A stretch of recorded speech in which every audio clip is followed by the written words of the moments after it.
Halo semuanya, selamat datang di podcast Cerita Rakyat, tempat di mana kita berbagi cerita, wawasan, dan inspirasi.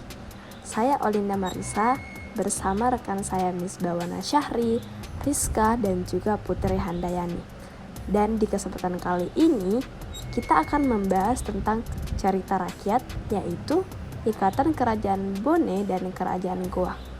Nah, cerita ini tuh mengisahkan hubungan antara dua kerajaan besar di Sulawesi Selatan, yaitu Kerajaan Bone dan Kerajaan Goa. Jadi, kedua kerajaan ini memang memiliki sejarah yang erat sejak awal.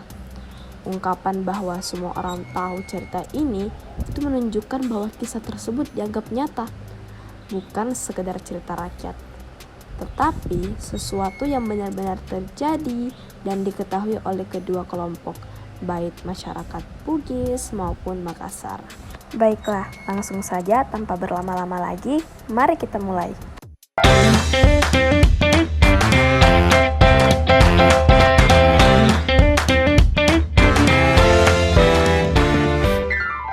Kenalkan, nama saya Andi Surya, juga seorang ketua umum Latua Production Family, di mana suatu organisasi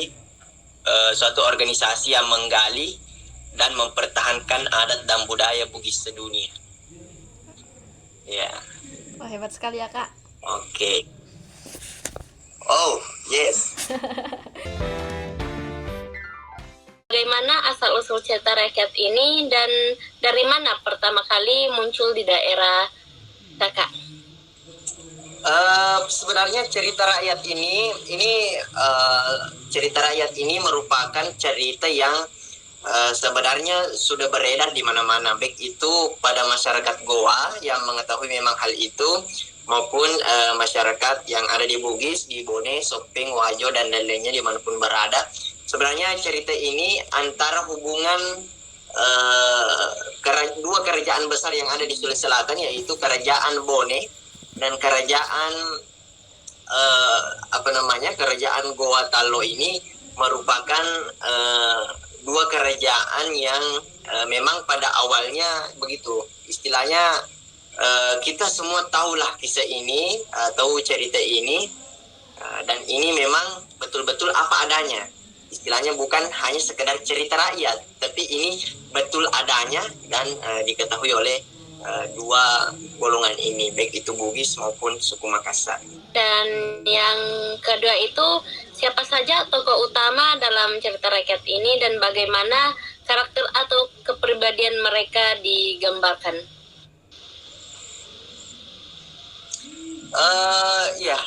Jadi ada beberapa tokoh yang ada di dalam cerita ini, di mana kota Kareng Imalomba si Dematawang Kareng Bonto Mangape, atau kota Sultan Hasanuddin, dan juga ada kota Peta Melampe Egemena Arupalaka, dan juga dari situlah nanti ada cikal bakal yang akan mempersatukan dua kerajaan besar ini, karena memang pada awalnya pernah perselisihan yang mengejolak ya. Cuman ada nanti saatnya dua kerajaan ini akan bersatu. Akan ada tokoh Puata Lapatau Matanatika yang memperistrikan anak daripada Raja Goa saat itu, Imariama Karem Patukanga, anak dari Sultan Abdul Jalil Dematimu, yang akan melahirkan sosok tokoh tiga bersaudara, yaitu Puata Laparpat Sapewali, Puata Lapanaungi, dan Puata Lapadasayadi. Nantilah ini Puata Laparpat Sapewali yang akan memerintah tiga kerajaan besar secara bersamaan. Dia menjadi raja di tiga kerajaan besar secara bersamaan, yaitu Kerajaan Goa, yaitu kemudian Kerajaan Bone, Mangkau Karen di Goa, Mangkau di Bone, dan dia juga Datu di Sopeng. Baik, terima kasih atas kesempatannya. Di sini Kak, saya akan bertanya kepada Kakak mengenai apa peristiwa penting atau konflik utama yang terjadi dalam cerita ini. Istilahnya tadi peristiwa yang terjadi pada masa itu, yaitu perselisihan yang mengejolak pada masa kota Petamalampe Gemena atau Arupalaka dengan kota Imalombasi dan Matawang Karimonto Mangape atau Sultan Hasanuddin. Memang perselisihan antara dua kerajaan ini, antara kerajaan Bone dan kerajaan Goa saat itu memang sempat bergejolak. Namun lambat laun cucu dari Sultan Hasanuddin saat itu, dalam hal ini Imariama Karempetukanga, diperistrikan oleh ponakan dari Puata Petamalampe Gemena, Mangkau Ribone, Puata Rupalaka, yaitu Puata Lapatau Matanatika Raja Bone ke-16. Disitulah nanti ini melahirkan satu generasi yang mempersatukan antara dua kerajaan ini, atau tiga kerajaan besar yang ada di Sulawesi Selatan tadi, itu yang saya ceritakan. Makanya disinilah sesuatu yang sebenarnya perlu kita ketahui, bahwa itulah peristiwa yang mengejolak saat itu. Sebenarnya tidak ada pengkhianat di antara kedua kerajaan ini, karena semuanya mempertahankan kerajaannya masing-masing. Kedua-duanya mempertahankan. Namun pada saat itu kerajaan Bone memang karena kerajaan Goa besar sekali saat itu, kerajaan Bone tidak bisa melawan. Makanya artinya dia melawan, cuman artinya dengan pemikirannya ini dia tidak bisa untuk istilahnya melawan pada saat itu, karena memang kerajaan Goa besar saat itu. Namun perlu kita ketahui pada akhirnya dua kerajaan ini bersatu, alhamdulillah. Ya, jadi begitu. Kedua saya yaitu pada cerita rakyat ini, apa pesan moral atau pelajaran penting yang relevan untuk kehidupan saat ini?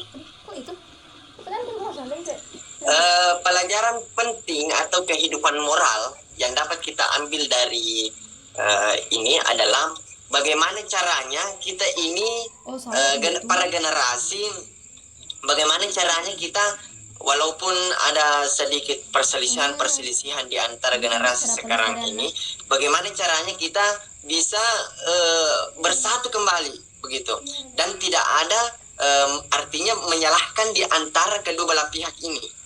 Kita mengambil sebuah pelajaran bahwa kehidupan raja-raja kita dahulu, kehidupan yang keras, tapi dia pun bisa bersatu.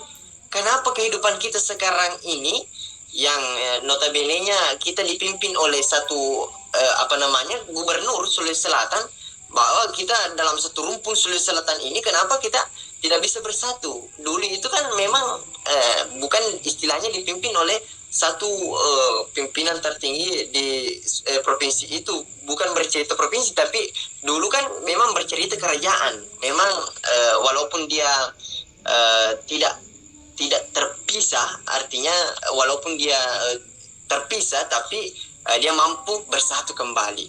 Sekarang ini kita sudah mengetahui bahwa kita berada dalam lingkaran yang sama, dalam provinsi yang sama. Kenapa kita tidak bisa bersatu?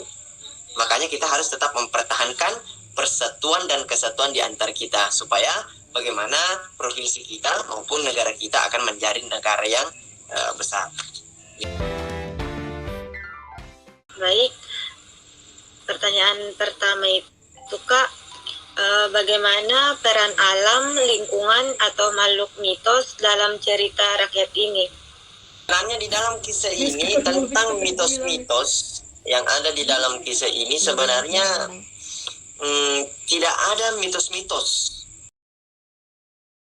Cerita ini tidak ada mitos, tapi ada keanehan yang pemikir kakak, tapi faktanya itu memang terjadi.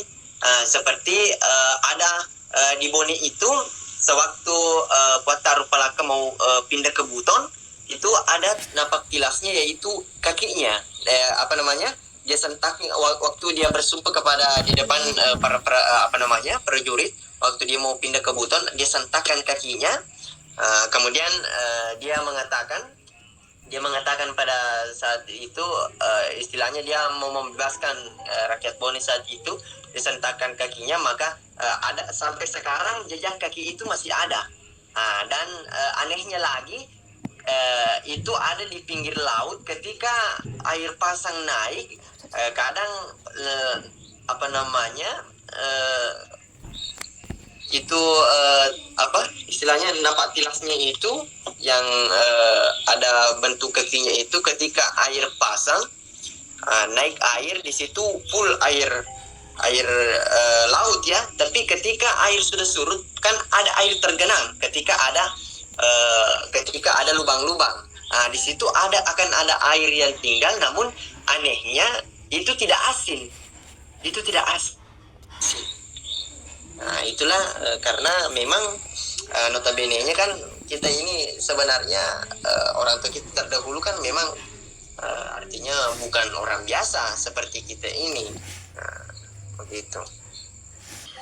Bagaimana Kak, menurut pendapat Tas sendiri itu, apa yang membuat cerita ini itu begitu penting dan dapat tetap bertahan di perkembangan zaman sekarang Kak?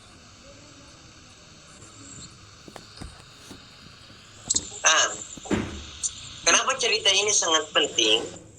Karena menurut saya cerita ini adalah cerita yang memang menjadi fakta, bukan istilahnya cerita-cerita dongeng, tapi ini merupakan cerita yang fakta dan terjadi memang pada masanya. Kemudian ini merupakan simbol persatuan di antara dua kerajaan besar ini. Ada suaraku? Ada izin? Oke. Ini merupakan simbol kerajaan, simbol persatuan dan kesatuan di antara kita, bahwa tidak ada lagi mengatakan bahwa saya ini si paling ini, tapi kita semua satu kesatuan yang berada di Provinsi Sulawesi Selatan, di mana kita harus tetap menjaga tali persaudaraan kita agar tetap utuh, supaya kita menjadi istilahnya kita menjadi provinsi yang besar, provinsi yang memang persatuan dan kesatuannya terjaga. Kemudian kita sebagai generasi milenial, kita sebagai generasi pemuda sekarang ini, kenapa kita penting untuk menelusuri kisah-kisah seperti itu? Karena memang kita menelusuri kisah-kisah seperti itu karena memang kita ingin mengambil sisi positif daripada kisah itu. Dan kisah positif di sini menurut saya sangat banyak yang dapat kita petik. Seperti istilahnya yang nomor satu itu adalah itu tadi, persatuan dan kesatuan. Kemudian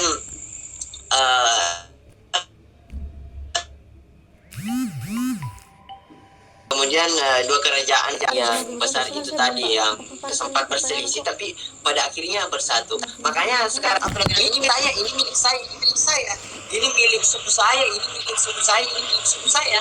Tapi bagaimana caranya sekarang kita mempertahankan itu? Kita mempertahankan itu bukan malah mengklaim bahwa ini, karena kita ketahui bersama bahwa dulu ini kerajaan satu orang, yaitu Kota Leperpetu Sapewali Karenganak Monco, memerintah tiga kerajaan yang besar, yaitu Datu Sopeng, Mangkau Ribone, dan dia juga raja di Goa pada saat itu. Maka ini satu orang dan dapat istilahnya mempersatukan tiga kerajaan besar ini, dan dia sampai pada akhir masa jabatannya ketiga-tiganya tetap aman kok. Jadi itulah bagaimana caranya kita, apalagi ini dekat-dekat pemilihan pemimpin, bagaimana kita memilih pemimpin seperti raja-raja kita dahulu itu. Ada dua pertanyaan terakhir Kak dari saya. Kalau pertanyaan saya itu menanyakan mengenai kalau kita lihat kan dari generasi ke generasi, apakah dari cerita rakyat ini ada perubahan? Kalau misalnya ada, seperti apa perubahan dari cerita rakyat dari generasi ke generasi Kak? Dari generasi ke generasi istilahnya pastilah ada apakah itu kekurangan kalimat, karena tidak mungkin yang diceritakan oleh orang tua kita terdahulu itu apa yang diceritakan oleh umpama istilahnya nenek kita yang 7 lapis ya, dia sudah menceritakan kepada anaknya, anaknya kepada anaknya, anaknya kepada anaknya sampai kepada kita.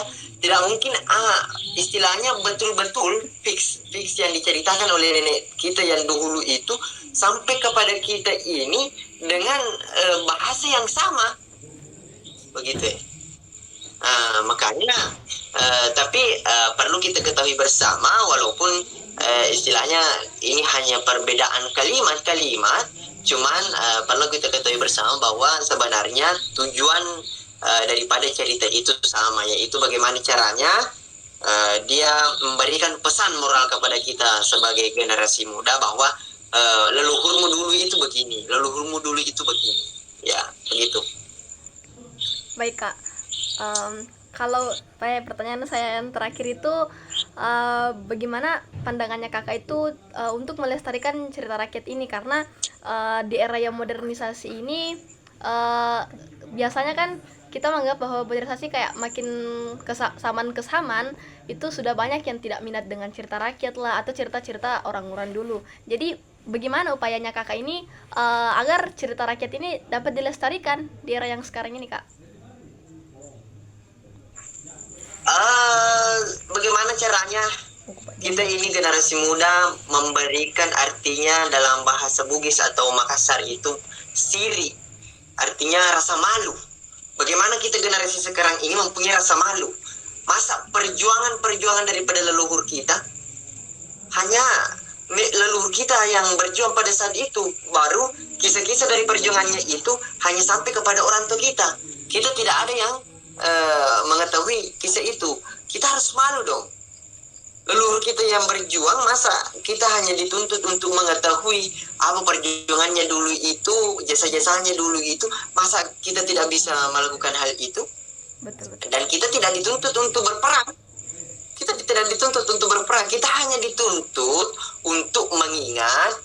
Kita hanya dituntut untuk mengingat, untuk mengenal jasa-jasa daripada leluhur kita dahulu itu. Kemudian ada pesan moral yang saya sampaikan di sini, artinya begini. Ada makyade rilalena sendiwanwa mancaji urei. Nareko iyar urei masolang, maka masolang mana itu mapamula batang. Letu take, letu ricapak daun. Artinya begini, dalam bahasa Indonesianya begini.